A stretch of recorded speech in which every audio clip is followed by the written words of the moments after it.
నమస్కారం, వార్తలకు స్వాగతం. ముందుగా ముఖ్యాంశాలు.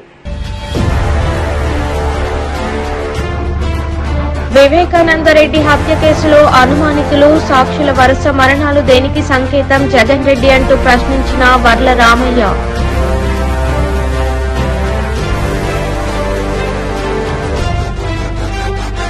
PCC chief Revanth Reddy press meet, CM KCR పై ఆరోపణలు.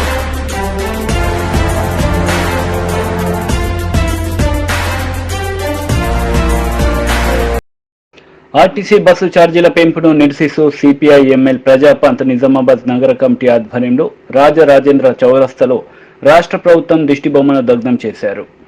ఆర్టీసీ బస్సు ఛార్జీల పెంపును నిరసిస్తూ సిపిఐ ఎంఎల్ ప్రజాపంత్ ఆధ్వర్యంలో ఈరోజు నిజామాబాద్ జిల్లా కేంద్రంలోని శివాజీనగర్ చౌరస్తాలో రాష్ట్ర ప్రభుత్వం యొక్క దిష్టిబొమ్మను దగ్ధం చేయడం జరిగింది. ముఖ్యంగా ఇప్పటికే బస్సు ఛార్జీలు 2 దఫాలుగా పెంచి ఇప్పుడు 3వసారి మళ్లీ భారీగా ధరలు పెంచారు. మొత్తంగా చూస్తే సామాన్య పేదలకి ఆర్టీసీ బస్సును దూరం చేద్దామని, అంతిమంగా ఆర్టీసీని మొత్తం నష్టాల ఊపిలోకి తీసుకెళ్లి ఆర్టీసీని ప్రైవేట్ పరం చేసే కుట్ర దాగుందని చెప్పేసి ప్రజాపంతగా భావిస్తా ఉన్నాం. ఇప్పటికే అంటే నిజామాబాద్ నుంచి హైదరాబాద్ పోవడానికి సుమారు 80 రూపాయల వరకు రేట్లు పెంచారు. బస్ పాస్ ఛార్జీల్ని 165 నుంచి 450 రూపాయలకి, అంటే 2 రేట్ల నుంచి 3 రేట్ల వరకు కూడా బస్సు ఛార్జీల్ని, బస్ పాస్ ఛార్జీల్ని పెంచారు. ఇది అన్యాయం. ఇది కేవలం ఆర్టీసీని నిర్వీర్యం చేయడం కోసం, ప్రజల్ని ఆర్టీసీకి దూరం చేయడం కోసం జరుగుతున్న కుట్రగానే మేము భావిస్తా ఉన్నాం. వెంటనే ఈ ఆర్టీసీని కాపాడడంలో మీరు వెంటనే దానికి మీరు నిధులిస్తారా, ఏం చేస్తారా? ఆర్టీసీ ఛార్జీల్ని వెంటనే తగ్గించాలని ప్రధానంగా మేము డిమాండ్ చేస్తా ఉన్నాం. అదేవిధంగా విద్యార్థుల బస్ ఛార్జీలను కూడా వెంటనే తగ్గించాలని చెప్పేసి మేము డిమాండ్ చేస్తా ఉన్నాం. లేకపోతే రాష్ట్ర వ్యాప్తంగా ఆందోళన మరింత తీవ్రతరం చేస్తామని హెచ్చరిక ఇస్తా ఉన్నాం.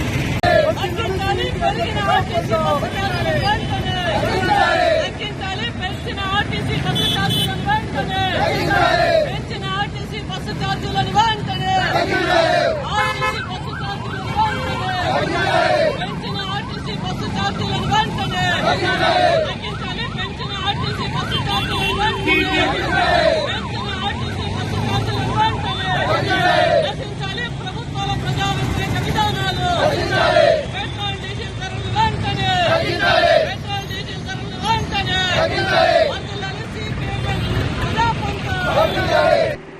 మహోన్నత గాయకుడు, గాన గాంధర్వుడు, దివంగత ఎస్పీ బాలసుబ్రహ్మణ్యం జీవితం ఆధారంగా రచించిన జీవనగానం పుస్తకాన్ని ఉపరాష్ట్రపతి వెంకయ్యనాయుడు ఆవిష్కరించారు. ఈ పుస్తకాన్ని డాక్టర్ పిఎస్ గోపాలకృష్ణ రచించారు. హాసం సంస్థ తరపున డాక్టర్ వరప్రసాద్ రెడ్డి ప్రచురించారు. ఇంకా ఉన్నాడు ఆయన గానం, జీవన గానం, సజీవంగా ఉండేట గానం. ఈ సంగీత చరిత్రలో శ్రీ బాలసుబ్రహ్మణ్యం గారి యొక్క ఆయన నిర్వహించిన పాత్ర అది ఎప్పుడూ చిరస్మరణీయంగా ఉంటుంది, అజరామంగా అనే విశ్వాసం నాకుంది. శ్రీపతి పండితురాడ్డిల బాలసుబ్రహ్మణ్యం గారి జీవన గానం పుస్తకాన్ని, అలాగే వారు జీవన చిత్రాన్ని ఆవిష్కరించడం, బాలు గారికి ఎంతో ఆత్మీయులు, సోదర సమానులు అయిన శ్రీ కమల్ హాసన్ గారికి తొలి ప్రతిని అందజేయడం ఎంతో ఆనందంగా ఉంది. అదే సమయంలో వారు లేకుండా వారి స్మృతిలో ఈ కార్యక్రమాన్ని నిర్వహించుకునే పరిస్థితి వ్యక్తిగతంగా లోటుగా అనిపిస్తుంది. ఎందుకంటే తన మాతృభాష సంగీతం అని చెప్పాడు ఆయన. ఆచరణలో చూపించినట్టుగా అద్వితీయమైన సంగీత కళాకారుడు ఆయన, గొప్ప మనిషి. జీవనగానం పుస్తక రచయిత డాక్టర్ పిఎస్ గోపాలకృష్ణ గారికి, బాలు జీవన చిత్రం రూపకర్త శ్రీ సంజయ్ కిషోర్ గారికి నేను హృదయపూర్వక అభినందనలు తెలియజేస్తున్నాను. ప్రచురణకర్త మిత్రులు డాక్టర్ వరప్రసాద్ రెడ్డి గారికి ఇలాంటి మంచి కార్యక్రమాన్ని చేపట్టిన వారి ఆ సంస్థను ప్రత్యేకంగా నేను అభినందిస్తున్నాను. ఆర్టీసీని ప్రభుత్వం ప్రైవేటు పరం చేసే ప్రయత్నం చేస్తుందని బీజేపీ రాష్ట్ర అధ్యక్షుడు బండి సంజయ్ ఆరోపించారు. పెంచిన ఆర్టీసీ ఛార్జీలపై జేబీఎస్ బస్టాండ్లో ప్రయాణికులతో ముఖాముఖి కార్యక్రమం నిర్వహించారు. నిన్న దాదాపు 40 నుంచి 60% పెట్టారు. ఇవాళ పేదల మీద ఎందుకంటే కక్షను రాష్ట్ర ముఖ్యమంత్రి అర్థం కాదు. పెంచేది 5 సార్లు పెంచి పెంచి పెంచి పెంచి ఇలా పేదలకు కనీసం ఆధారమేది కనీసం ఆదుకునే ప్రయత్నం చేసిన రాష్ట్ర ముఖ్యమంత్రి ఈరోజు ఏ విధంగా పెంచిందో ఒక సమైక్య పాలన కూడా ఇంత పెంచాలి. ఖమ్మం పట్టణాభివృద్ధి కార్యక్రమంలో అధికారులు ప్రజలను ఉద్దేశించి మంత్రి కేటీఆర్ మాట్లాడారు. వాళ్ళకి అర్థం కాదు. ఒక్క మాట మీకు చెప్పాలంటే మీ అందరు ఖమ్మం, ఎందుకంటే రాజకీయ చైతన్యానికి కేంద్రం ఖమ్మం. తెలంగాణలోనే అత్యధిక రాజకీయ చైతన్యం కలిగిన నగరం ఎక్కడ ఉందంటే మీ నగరంలోని. ఇక్కడ అన్ని జెండాలు ఉంటాయి, నాకు తెలుసు. అన్ని రంగుల జెండాలు, అన్ని వర్ణాల జెండాలు ఉండే ప్రాంతం మీది. అందుకే మీకు జాగ్రత్తగా ఒక విషయం చెప్పాలన్న ఉద్దేశంతోనే చెప్తా ఉన్నా. 1987లో సరిగ్గా 35 ఏళ్ల కిందట 1987లో భారతదేశం యొక్క ఆర్థిక పరిస్థితి, చైనా యొక్క ఆర్థిక పరిస్థితి రెండు సేమ్. $470 బిలియన్ రెండు దేశాలకు సంబంధించిన ఆర్థిక పరిమాణం చూస్తే రెండు కూడా సమానంగా ఉండేటిది. కానీ ఏం జరిగింది ఈ 35 ఏళ్లలో? 35 ఏళ్ల తర్వాత ఈ రోజు చూసుకుంటే ఆనాడు ఇద్దరం సరి సమానంగా ఉంటే $470 బిలియన్ ఈ రోజు వాళ్ళేమో $16 ట్రిలియన్ ముందుకు దూసుకొని పోయినారు. కానీ భారతదేశం $3 ట్రిలియన్ కాడనే ఆగిపోయింది. అంటే మనకంటే 6 రెట్లు, దాదాపుగా 5.78 రెట్లు చైనా ముందుకు దూసుకొని పోయింది. ఏం జరిగింది మరి? ఎట్లా చైనా ముందుకు పోయింది, మనం వెనుకకు పడిపోయినామంటే ఒకే ఒక్క కారణం. వాళ్ళేమో తీర్మానం చేసుకున్నారు చైనాలో, పేదల సంక్షేమం, మా దేశ పురోగతి, మా దేశ అభ్యున్నతే మా లక్ష్యం, మా పోటీ అమెరికాతో, మా పోటీ ఐరోపాతో, అక్కడ ఉండే ఎదిగిన దేశాలతో, భారతదేశం లాంటి దేశంతో కాదు అని తీర్మానం చేసుకున్నారు. 35 ఏళ్ల పాటు బిగిన బ్రహ్మాండంగా అభివృద్ధి మీదనే దృష్టి సారించి, సంక్షేమం మీదనే దృష్టి సారించి, పేదలను కడుపులో పెట్టుకుంటూ దేశాన్ని ముందుకు తీసుకొని పోయినారు. ఈరోజు అమెరికా తర్వాత రెండవ అతిపెద్ద ఆర్థిక చోదక శక్తిగా ప్రపంచంలో చైనా ఎదిగింది. మరి మనకేమైంది 35 ఏళ్లలో? ఏమైందంటే మనకేమో కుల పిచ్చి ఎక్కువైంది, మత పిచ్చి ఎక్కువైంది, పక్కవాడిని అనుమానంతో చూసుకోవడం ఎక్కువైంది. తెల్లారు లేస్తే నీదే దేవుడు, నాదే దేవుడు. ఇక్కడ ఒక పార్టీ ఆయన ఉన్నాడు, ఆయన మాట్లాడతాడు, ఆయన ఎంపీ గారు, కర్మ మనకి. ఆయన అంటాడు, అన్నా ఈరోజు ఏం వారం అన్నా, రేపేం వారం అన్నా, ఎల్లుండేం వారం అన్నా, మాకు వారాలు చెప్పేందుకు ఎంపీలు కావాలా? వారాలు చెప్పాలంటే క్యాలెండర్ చాలదు మనకు. వారాలు చెప్పాలంటే క్యాలెండర్ చాలు, తిథి తెలవాలంటే పంచాంగం చాలు. ఈయన అవసరమా మనకి? ఈ రోజు ఏం దేవుడు, రేపేం దేవుడు? రోజుకో దేవుడు ఉంటాడా? ఉన్నది దేవుడు, ఎవరికి నమ్మిన దేవుడు వాళ్ళ దేవుడు. ఒకరు రాముడు అనొచ్చు, ఒకరు కృష్ణుడు అనొచ్చు, ఒకరు శివుడు అనొచ్చు, ఒకరు పోచమ్మ అనొచ్చు, ఇంకొకరు మైసమ్మ అనొచ్చు, ఇంకొకరు ఎల్లమ్మ అనొచ్చు, ఇంకొకరు అల్లా అనొచ్చు, ఇంకొకరు యేసుక్రీస్తు అనొచ్చు, ఇంకొకరు గురునానక్ అనొచ్చు. ఏ దేవుడైతే మీ కొలవడానికి? ఏ దేవుడు చెప్పాడు పంచాయతీలు పెట్టుకోండి, నా పేరు మీద సన్నుకొని సావండి, నా పేరు చెప్పి గుద్దుకొని సావండి, ఒకరినొకడు అనుమానంతో చూసుకోమని ఏ దేవుడు చెప్పిండు మనకి? ఏ దేవుడు అన్న చెప్పిండా? ఏ పుస్తకంలోనన్నా? బైబిల్లో ఉన్నదా? ఖురాన్లో ఉన్నదా? ఎన్లో ఉన్నది? భగవద్గీతలో ఉన్నదా? ఎక్కడ ఉన్నది? ఇట్లాంటి చిల్లర రాజకీయాలు ఓట్ల కోసం తప్ప ప్రజల బాగు కోసం ఉన్నాయా? నేను అడుగుతా ఉన్నా ఈరోజు మిత్రులందరినీ ఆలోచించమని. ఇవాళ వచ్చి ఒక్కొక్కరు కొత్త కొత్త మాటలు చెప్తా ఉన్నారు. వాళ్ళందరూ ఏం చెప్తున్నారు అన్నది పక్కన పెడితే, ఎట్లా ఉన్న ఖమ్మం ఎట్లా అయింది? 2014లో తెలంగాణ రాకముందున్న ఖమ్మం ఎట్లుండే, ఈ రోజు ఎట్లా అయింది? ఒక్కసారి మీ గుండె మీద చేసుకుని ఆలోచించమని చెప్పి నేను కోరుతా ఉన్నా. ఎట్లా ఉండింది మంచినీళ్ల సమస్య తెలంగాణ రాష్ట్రం రాకముందు, గ్రామాల్లో కానీ పట్టణాల్లో కానీ, ఈ రోజు ఎట్లా ఉన్నది? ఎట్లా ఉండే కరెంటు సమస్య తెలంగాణ రాకముందు, ఈ రోజు ఎట్లా ఉన్నది? గుండె మీద చేసుకుని ఆలోచించండి. తెలంగాణ రాకముందు కరెంటు పరిస్థితి ఏంటంటే, ఎంత ఇబ్బంది అంటే, మన గ్రామంలో ఎవరైనా పెద్ద ఆయన చచ్చిపోతే మనం ఆనాడు ఫోన్లు చేసేది, గుర్తు తెచ్చుకోండి. ఫోన్ చేసేది విద్యుత్ శాఖ అధికారులకి, అయ్యా డి గారు కరెంట్ ఇవ్వండి ఒక అర్ధగంట సేపు, ఎందుకంటే మా గ్రామంలో ఎవరో చచ్చిపోయినారు, మేము బాయికాడికి పోతాం, స్నానాలు చేయాలా, దయచేసి కొద్దిసేపు అర్ధగంట సేపు నాకు కరెంట్ ఇవ్వండి అని బతిమలాడుకున్న రోజులు ఒకసారి గుర్తు తెచ్చుకోమని చెప్పి నేను కోరుతా ఉన్నా. ఇది ఆనాటి రోజులు. ఆ రోజు కరెంటు ఉంటే వార్త. ఈ రోజు PCC chief Revanth Reddy press meet నిర్వహించారు. ఈ సందర్భంగా ఆయన మాట్లాడుతూ సీఎం కేసీఆర్ పై విరుచుకుపడ్డారు. కొంతకాలానికి ప్రజలు ఆ పార్టీకి వీఆర్ఎస్ ఇస్తారు. ఆయన ఏడికి పోడు. ఆయన ఎంపీగా ఉన్నప్పుడు ఫామ్ హౌజుల్నే ఉన్నాడు, ఎమ్మెల్యేగా ఉన్నప్పుడు ఫామ్ హౌజుల్నే ఉన్నాడు, ముఖ్యమంత్రి అయినాక ఫామ్ హౌజుల్నే ఉన్నాడు, రేపు ఇంకేదన్నా జాతీయ అధ్యక్షుడైనా ఫామ్ హౌజుల్నే ఉంటాడు. అంటే ఆయన ఉద్దేశంలో గజ్వేల్లో ఉన్న ఫామ్ హౌజే ఊరు, గజ్వేల్ ఫామ్ హౌజే మండలము, అదే నియోజకవర్గము, అదే రాష్ట్రము, అదే దేశము, అదే ప్రపంచం. ఆ ప్రపంచానికి రారాజు ఆయన్ని. టీఆర్ఎస్ పెట్టి ఈ రాష్ట్రంలో పోటీ చేశాడు. బీఆర్ఎస్ పెట్టి ఏ రాష్ట్రంలో పోటీ చేస్తాడు? ఈయనే కదా పోటీ చేసేది. ఇప్పుడు ఆయన పక్క రాష్ట్రంలో పోయి పార్టీని విస్తరిస్తే ఏం పేరు కావాలనేది చర్చ. ఇక ఆయన అతి తెలివితేటలు కాంగ్రెస్ లేదు అని. కాంగ్రెస్ లేదన్నప్పుడు ఎందుకు తాపత్రయపడుతుండే, ఎందుకు సంకనాకుతున్నాడు కాంగ్రెస్తో పొత్తు పెట్టుకుంటా అని? టీఆర్ఎస్ పార్టీ మీద ఉత్తరప్రదేశ్లో చేయొచ్చు, మధ్యప్రదేశ్లో చేయొచ్చు, రాజస్థాన్లో చేయొచ్చు, యూనియన్ టెరిటరీలలో చేయొచ్చు, ఆంధ్రప్రదేశ్లో కూడా చేయొచ్చు. టీఆర్ఎస్ పేరు మార్చి బీఆర్ఎస్ చేసి ఈడ పాకిస్తాన్లో చేస్తాడా, బంగ్లాదేశ్లో చేస్తాడు, ఈడ పోటీ చేస్తాడు. నేను అదే అంటున్నా, పోటీ చేయడానికి నియంత్రణ లేదు. అంటే ఈ దుకాణం దివాలా తీసింది కాబట్టి కొత్త పేరు పెడుతున్నా, బ్రాండ్ మారుస్తున్నా ఏంది? చీప్ లిక్కర్కు అంతకుముందు ఏవో ఉండే, ఇప్పుడు పేర్లు మార్చి పెద్ద పెద్ద పేర్లు మార్చి చీప్ లిక్కర్ బాటిల్ తెచ్చినట్టే ఉంది ఆయన. సారా చీప్ లిక్కరే బాటిల్ మారుద్దామని చూస్తున్నాడా? నాకైతే అర్థం కాలే ఆయన ఏం చెప్పదలుచుకుండో, ఏం చేస్తుండో. కాబట్టి మీరు ఏం కేసీఆర్ గురించి మీరు అవగాహన చేసుకోవాలి. కేసీఆర్ పార్టీ గురించి మీకు ఒక అవగాహన రావాలంటే అత్తారింటికి దారేది సినిమాలో బ్రహ్మానందం పాత్ర చూడండి.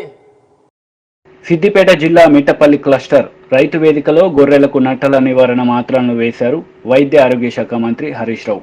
డెక్కన్ జాతి గొర్రెల అభివృద్ధి పథకం లబ్ధిదారులు క్షేత్ర సహాయకుల శిక్షణ కార్యక్రమాన్ని ప్రారంభించారు. నంగనూరు మండలం 51, సిద్దిపేట మండలంలో 24 మందికి ఆడపిల్ల వివాహం చేసినటువంటి తల్లి పేరు మీద ₹1,16,000 కళ్యాణ లక్ష్మి చెక్ అందిస్తా ఉన్నాం.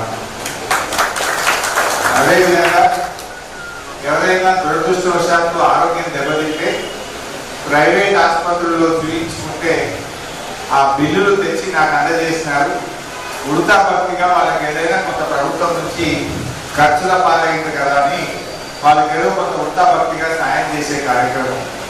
అట్లా సీఎం రిలీఫ్ ఫండ్ కింద 87 మందికి ₹30,11,000 సీఎంఆర్ చెక్ కింద ఇస్తా ఉన్నాం.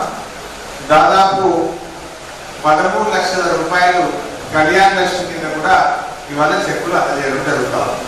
ఈ మధ్య కాంగ్రెస్ వాళ్ళు బీజేపీ వాళ్ళు వచ్చి గల్లీలలో తిరుగుతున్నాడు. వాడు మోకాళ్ళ యాత్ర పెట్టిండు, కోడు పాదయాత్ర పెట్టిండు. వాళ్ళు చెప్పే ముచ్చట్లు ఎక్కడ ఉన్నాయంటే అరిచేతుల వైకుంఠం చూపిస్తున్నారు.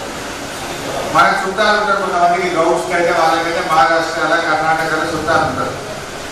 మహారాష్ట్రలో కర్ణాటకలో ఎక్కడన్నా ఆడపిల్ల పెళ్లికి 10,000 ఇస్తున్నారా?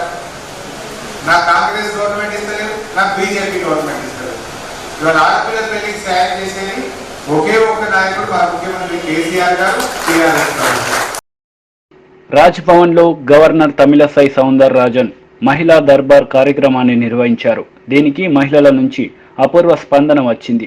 మహిళా దర్బార్లో పాల్గొనేందుకు పేర్లు నమోదు చేసుకున్న 300 మంది మహిళలతో పాటు మరికొందరు మహిళలు ఈ కార్యక్రమంలో పాల్గొన్నారు.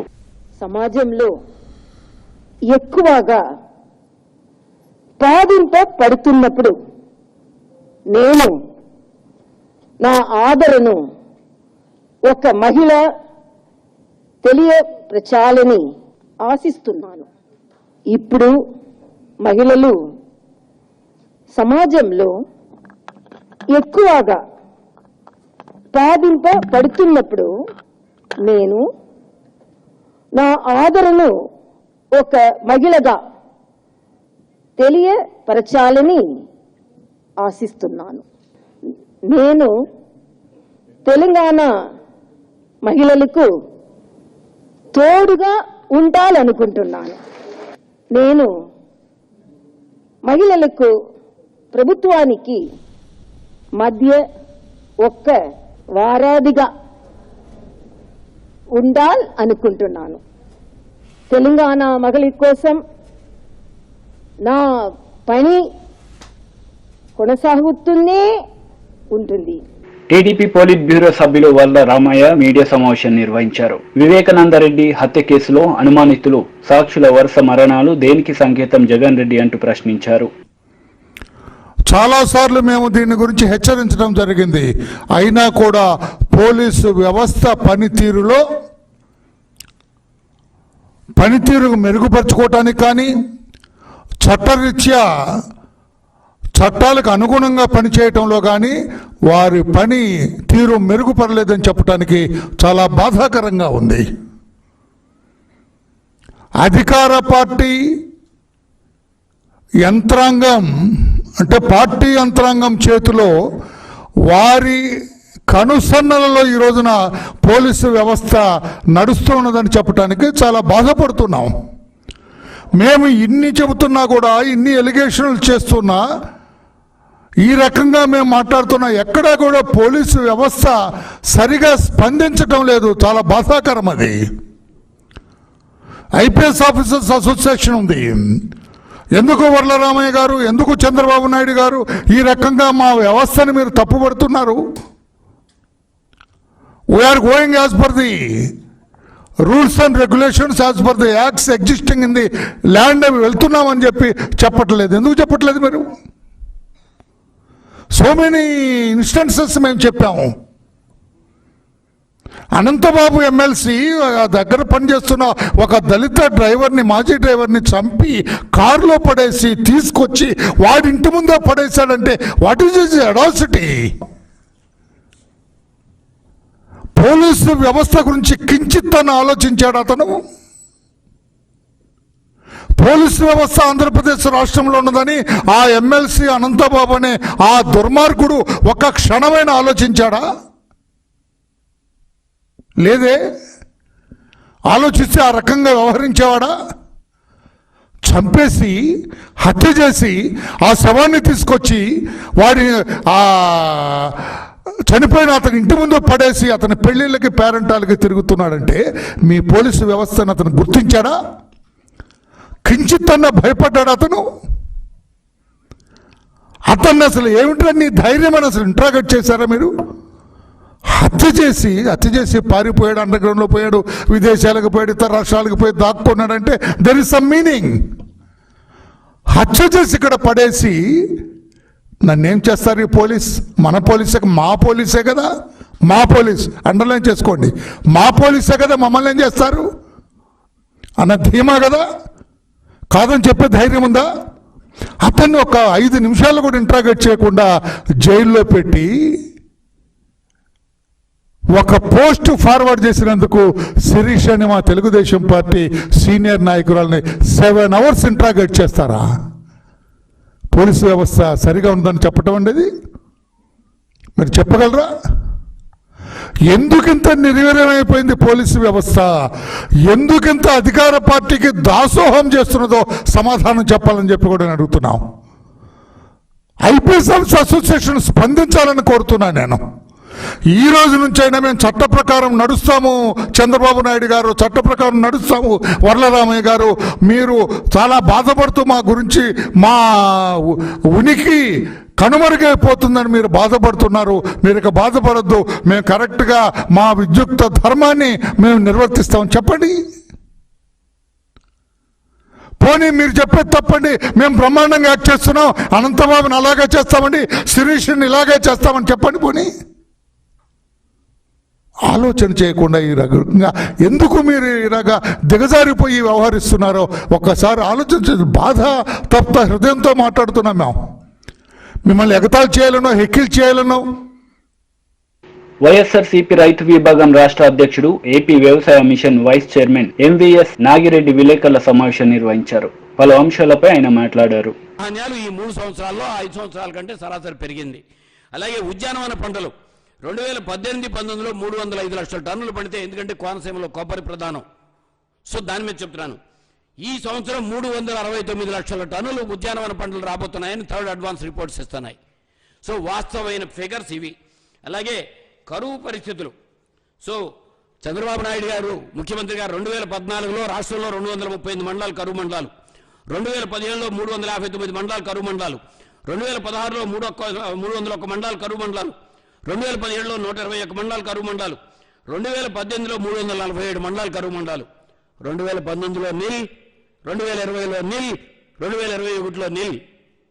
సో ఇంతటి కరువు పరిస్థితుల్లో కూడా 2012-13 కాంగ్రెస్ ప్రభుత్వంలో లాస్ట్లో ఇన్పుట్ సబ్సిడీ చెల్లించకపోతే చంద్రబాబు నాయుడు గారు అడిగితే అది ఆ పార్టీ బాధ్యత, నాది కాదు, పార్టీలు కాదు ఇక్కడ అని ఆ ఇన్పుట్ సబ్సిడీ ఎగ్గొట్టింది చంద్రబాబు నాయుడు గారు. 2018-19 బోత్ ఖరీఫ్ అండ్ రబీ మొత్తం కూడా కరువు అయితే రబీ ప్రీమియం, ఇన్సూరెన్స్ ప్రీమియం ఆ ప్రభుత్వం చెల్లించకపోతే జగన్మోహన్ రెడ్డి గారు ముఖ్యమంత్రి అయిన తర్వాత ఆ ప్రీమియం చెల్లించి ఆ కాలం అయిపోయిన తర్వాత కూడా సో సుమారుగా 570 కోట్ల ఇన్సూరెన్స్ని ఇప్పించడం జరిగింది. ఇది వాస్తవమైన విషయాలు. సో దాంతోపాటు ఇక ఇన్సూరెన్స్ గురించి చాలా చోట్ల మేమేదో చాలా పెద్ద ఎత్తున చేశామని చెప్పి మాట్లాడుతున్నారు. ఇన్సూరెన్స్లు 2016-17లో ఆ ప్రభుత్వం ఉండగా 17.79 లక్షల మంది రైతులు ఇన్సూరెన్స్ కవరేజ్ అయ్యారు. 2017-18లో 18.22 లక్షలు, 2018-19లో 24.8 లక్షల టన్నులు, 2019-20లో 49.81 లక్షల రైతులుకి ఇన్సూరెన్స్ కవరేజ్లోకి వచ్చారు. అదే 2021లో 71.3 లక్షల మంది రైతుల్ని ఇన్సూరెన్స్ కవరేజ్లోకి తీసుకురావడం జరిగింది. అంటే ఉచిత ఇన్సూరెన్స్ ఇచ్చి. అట్లాగే ఇన్సూరెన్స్ పేమెంట్లు 16-17లో 954 కోట్లు, 17-18లోనేమో 760 కోట్లు.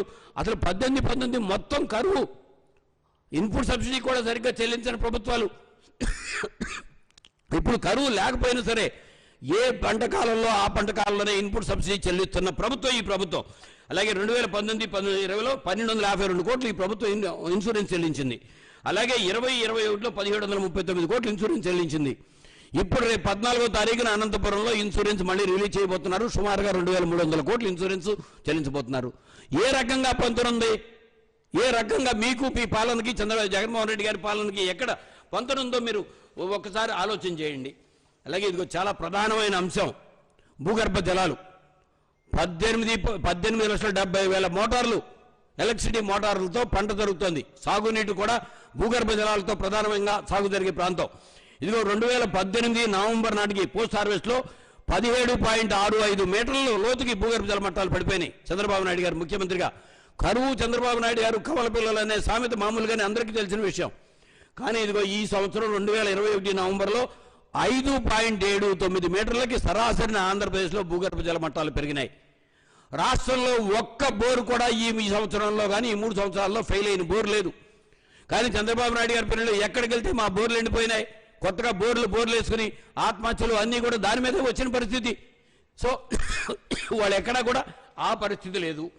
సో దాంతోపాటు ఆత్మహత్యలు, అలాగే వ్యవసాయ బడ్జెట్. సో ఎప్పుడైనా సరే దేనికైనా సరే కేటాయింపులు ఉండాలి. కేటాయింపులు ఉంటేనే ఏదైనా జరిగేది. టోటల్ బడ్జెట్లో 2014-15లో వ్యవసాయానికి కేటాయింపు 11.72%, 15-16లో 12.54%, 16-17లో 11.97%, 17-18లో 11.6%, 18-19లో 9.98%. కానీ ఈ ప్రభుత్వం వచ్చిన తర్వాత 19-20లో 12.66%, 20-21లో 12.97%, 21-22లో 13.6%, 22-23లో 16.8% ఇప్పుడు జరగబోయే సంవత్సరానికి. అంటే వ్యవసాయ బడ్జెట్ కేటాయింపులు పెరిగినాయి. సో కరువు మండలాలు లేవు. ఇన్పుట్ సబ్సిడీ సకాలంలో చెల్లించడం జరుగుతుంది. రైతు భరోసా కింద మొత్తం 23,000 కోట్ల పై ఎత్తున రైతులకి చెల్లించడం జరిగింది. సో వీటన్నింటినీ వదిలిపెట్టి ఇక రైతుల ఆత్మహత్యల గురించి మాట్లాడుతున్నారు. ఇదిగో అసలు ఆత్మహత్యలే జరగలేదని చంద్రబాబు నాయుడు గారు అసెంబ్లీలో దబాయించాడు. జగన్మోహన్ రెడ్డి గారు అసెంబ్లీలో ప్రకటించి నేను వెళ్ళి అనంతపురం నుంచి ప్రూవ్ చేస్తానని చెప్పి అనంతపురంతో మొదలైతే 80 మంది జరిగిందని చెప్పారు. ఆ 5 సంవత్సరాల్లో వాళ్ళు అనౌన్స్ చేసిన 450 మందికి అనౌన్స్ చేస్తే జగన్మోహన్ రెడ్డి గారు ముఖ్యమంత్రి అయిన తర్వాత అప్పుడు ఆ 5 సంవత్సరాల్లో ఎఫ్ఐఆర్ జరిగినవన్నీ కూడా రివైవ్ చేసి రీవెరిఫికేషన్ చేసి 458 మందికి మళ్ళా ఆ ప్రభుత్వంలో జరిగిన వాళ్ళకి మళ్ళీ వాళ్ళకి 5 లక్షల కాడికి వాళ్ళ కుటుంబాలకి ఆత్మహత్యలు చేస్తున్న కుటుంబాలకి ఇవ్వడం జరిగింది. అలాగే ఆయన ఆ రోజున అసెంబ్లీలో చంద్రబాబు నాయుడు గారు మాట్లాడాడు, ప్రేమ వైఫల్యాలతో ఆత్మహత్యలు చేసుకుంటున్నారు, మా ప్రభుత్వం కాదు గత ప్రభుత్వం వైఫల్యాలతో ఆత్మహత్యలు చేసుకుంటున్నారని. మరి ఇక్కడ మరి అటువంటిప్పుడు ఈ 2019లో ఈ ప్రభుత్వం వచ్చిన తర్వాత జరిగిన ఆత్మహత్యలకు బాధ్యులు ఎవరు? మీరు కదా. 2020లో అంటే 2 సంవత్సరాల వరకు జరిగిన పాత ఆత్మహత్యలే కదా. సో 286 మందికి 2019లో ఇవ్వడం జరిగింది, 2020లో 260 మందికి ఇవ్వడం జరిగింది. ఈ రెండు మీ ఖాతానే కదా. అంటే 1454 మంది మీ మూలంగా ఆత్మహత్యలు జరిగితే ఈ సంవత్సరం కేవలం 126కి తగ్గిపోయినాయి. సో మంత్రి కాకాని మీడియా సమావేశం నిర్వహించారు. ప్యాకేజీ అమల్లోకి రావడంతో చంద్రబాబు స్క్రిప్ట్ కు పవన్ కళ్యాణ్ డబ్బింగ్ చెప్పారంటూ మంత్రి కాకాని విమర్శించారు. ఏ కంపెనీ దగ్గర కొనాలా, ఎవరి దగ్గర కొనాలా, ఏ డీలర్ దగ్గర కొనాలా, ఏ కంపెనీ ట్రాక్టర్ కొనాలా, ఏ మోడల్ కొనాలా, దానికి సంబంధించి మీరు నిర్ణయించి బహిరంగ మార్కెట్లో 5 లక్షల రూపాయలు విలువ చేసేటువంటి ట్రాక్టర్ని 6 లక్షల రూపాయలు అని చెప్పి 1.5 లక్షలు మేము సబ్సిడీ ఇస్తామని చెప్పి 4.5 లక్ష పాపం రైతును కట్టుకోమని రైతుకి 50,000 లక్ష రూపాయలు మీ జోబులు వేసుకున్నటువంటి గనులు మీరు. దాన్ని నిలది, లేదంటే రాపోదాం చంద్రబాబు నాయుడు లాంటి పనికిమాలినటువంటి వ్యక్తి ఎన్ని పనికిమాలిన పనులు చేశాడు చంద్రబాబు కొడుకు ఇద్దరు కలిసి. లాస్ట్కి ఎమ్మెల్యేలకు తెలుగుదేశం పార్టీకి సంబంధించినటువంటి ఎమ్మెల్యేలు ఉంటే మళ్ళీ వాళ్ళు పోయారు. ఏమైనా మీరైనా మాకేంది మేము సర్దుకోవాలి కదంటే వాళ్ళకి వాటా పెట్టాడు పాపం. సరే మీ నియోజకవర్గంలో ఎన్ని వస్తాయి, మీకు ఒక 20,000 రూపాయలు, మంత్రికి ఒక 30,000 రూపాయలు, నాకు ఒక 50,000 రూపాయలు అని చంద్రబాబు నాయుడు కొడుకు. ఈరోజు నేను చెప్తున్నాం, రైతుల దగ్గరికి పోదాం రండి, మేము ఇచ్చాం ఈరోజు ట్రాక్టర్లు, మీరు ఇచ్చారు ట్రాక్టర్లు, మీరు దాన్ని మేము చాలా ఘనంగా చాలా ఎక్కువగా ఇచ్చాం. జగన్మోహన్ రెడ్డి గారు 4,000 ట్రాక్టర్లు ఇచ్చాడు. మీరు ఎంత ఇచ్చారని కాదు, ఏమి ఇచ్చారని కాదు, ఎలా ఇచ్చారని. మీలాగా అవినీతి ఉందా? మీ ఆలోచన ఏంది? ఎన్ని ఎక్కువ ట్రాక్టర్లు ఇస్తే అంత ఎక్కువ భోంచేద్దాం అనేటువంటి ఆలోచన మీది. మా ఆలోచన ఏంది? రైతులకు సంబంధించి ఎన్ని ఎక్కువ ట్రాక్టర్లు ఇచ్చి ఏ విధంగా వాళ్ళని ఉపయోగపెట్టాలనేది. మీకు మాకున్న తేడా గుర్తించండి. మీరు ఆ రోజు ట్రాక్టర్లు ఇచ్చారు ఒక్కొక్క రైతుకి, ఈరోజు మేము ట్రాక్టర్లు ఇచ్చాం రైతు గ్రూపులకి. ఒక ట్రాక్టర్ ఒక 5 మందికో 10 మందికో ఇస్తే దాని ద్వారా వాళ్ళు మెయింటైన్ చేస్తూ ఇది మా హక్కు అని రైతులు అనుకునేటువంటి విధంగా రైతుకి సంబంధించినటువంటి ఫార్మర్ గ్రూప్స్ పెట్టి ఆ గ్రూప్స్కి అధికారం ఇచ్చాం. వారి ద్వారా తక్కువ బాడికి దాన్ని మెయింటైన్ చేసేటువంటి ఇది మనది, మన ప్రభుత్వం మనకి ఇచ్చినటువంటి ఆస్తి అనేటువంటి విధంగా వాళ్ళకి పాపం తక్కువ రేటుతో మన అవసరమైన దగ్గర ఇంకా ఎక్కువ ఇస్తామని చెప్పాం. ఎక్కడన్నా ఈరోజు 175 మోడల్స్ ఇచ్చాం. 175 మోడల్స్లో 175 కోట్ల రూపాయలు ఈరోజు జగన్మోహన్ రెడ్డి గారు బటన్ నొక్కి ఈరోజు దానికి సంబంధించినటువంటి సబ్సిడీ వేశాడు. మేము ఎలా ఇచ్చాం? మీకు కావాల్సినటువంటి మోడల్ మీరు కోరుకోండి, మీరు ఎవరి దగ్గర కొనాలంటే వాళ్ళ దగ్గర కొనుక్కోండి. మీరు కొనుక్కున్న తర్వాత ఇన్వాయిస్ మాకు ఇస్తే మీకు సంబంధించినటువంటి 40% డబ్బు ఏదైతే ఉందో మీ ఖాతాలో ఇస్తానని చెప్పాం. ఎక్కడా పారదర్శకంగా డైరెక్ట్ బ్యాంక్ ట్రాన్స్ఫర్ కింద నేరుగా ఈరోజు నగదు వాళ్ళ ఖాతాలోకి జమ చేశాం. మీరు ఎప్పుడన్నా ఆ కార్యక్రమం చేశారని చెప్పండి. మీ కార్యక్రమంలో జరిగినటువంటి అవినీతి, మా కార్యక్రమంలో జరిగినటువంటి అభివృద్ధి, వీటి మీద రండి చర్చకు మాట్లాడదామంటే దాని గురించి మాట్లాడడం జరిగిందా లేదా? రైతులకు సంబంధించి పాపం వాళ్ళకి ఆ స్వేచ్ఛ స్వతంత్రం ఇచ్చి మీరు ఎక్కడ కావాలంటే ట్రాక్టర్ అక్కడ కొనుక్కోండి, మీరు బేరం ఆడుకోండి. మీరు ఇచ్చినటువంటి 6 లక్షల రూపాయల ట్రాక్టర్ ఆ రోజు బహిరంగ మార్కెట్లో 5 లక్షల రూపాయలకు దొరికేటువంటి పరిస్థితి. మీరు మార్కెట్లో రేట్లు పెంచి రైతుల పేరుతో పెట్టి ఇన్ని కార్యక్రమాలు మీరు రైతులను పెట్టి దోచుకోలేదు. నీరు చెట్టు లాంటి కార్యక్రమాలు దోచుకున్నాడు. పవన్ కళ్యాణ్కి పాపం అవన్నీ ఏం రాదు, ఎందుకంటే ఆ దోచుకున్నటువంటి దాంట్లో నుంచే కదా నీకు ప్యాకేజ్ కానీ ఏదన్నా ఇవ్వాలంటే వాళ్ళు ముందుకు వచ్చేది. నీకున్నటువంటి ప్రత్యేకమైనటువంటి శ్రద్ధ. నేను అడిగేది, ఈరోజు రైతుల గురించి నువ్వు మాట్లాడుతున్నావు, బాగానే ఉంది. ప్రజల సంక్షేమాన్ని గురించి మాట్లాడుతున్నావు, ప్రజల సమస్యల గురించి మాట్లాడుతున్నావు, దాని గురించి మేము మాట్లాడుతున్నాం. నువ్వు మాట్లాడేటువంటి విధానంలోనే తెలియకుండానే ఒక హిడెన్ అజెండా బహిరంగంగా చెప్తున్నావు. హిడెన్ అజెండా కూడా కాదు, ఒక అజెండా బహిరంగంగా చెప్తున్నావు. మేము చంద్రబాబు నాయుడు ఒకటై అవసరమైతే బీజేపీని కలుపుకొని జగన్మోహన్ రెడ్డి గారిని గద్దెదించడం మా లక్ష్యం అని చెప్తున్నావు తప్ప ప్రజలకు సంబంధించినటువంటి సమస్యలు కానీ, ఈ ప్రజలకు సంబంధించినటువంటి అభివృద్ధి కానీ, గతంలో చంద్రబాబు నాయుడు చేసినటువంటి అవినీతి అక్రమాల గురించి కానీ ఎక్కడా కూడా ప్రస్తావించేటువంటి పరిస్థితి లేదు. ఇది సరైనటువంటి పద్ధతి కాదు. ఈరోజు రైతులకు సంబంధించి 40% అందరికి కూడా వేసేస్తాం డబ్బులు, మిగతా అంచెలంచెలుగా వేస్తున్నాం. ఎవరైతే ప్యాడీ ప్రొక్యూర్మెంట్ చేసామో, ఎవరికైతే ధాన్యానికి సంబంధించి సేకరించాం వాళ్ళకి డబ్బులు, అందులో భాగంగా అక్కడ కూడా డబ్బులు వేసాం. వేస్తే మీరు భయపడి 139 కోట్లు జమ చేసాడు అని మాట్లాడాడు. ఎవరికి భయపడ్డాం? నిన్ను చూసి భయపడతామా?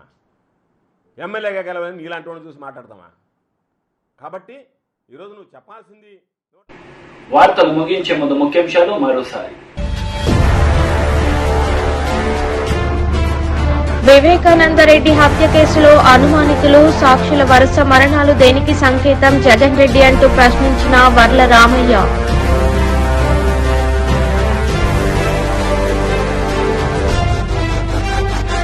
PCC chief Revanth Reddy press meet, CM KCR పై ఆరోపణలు.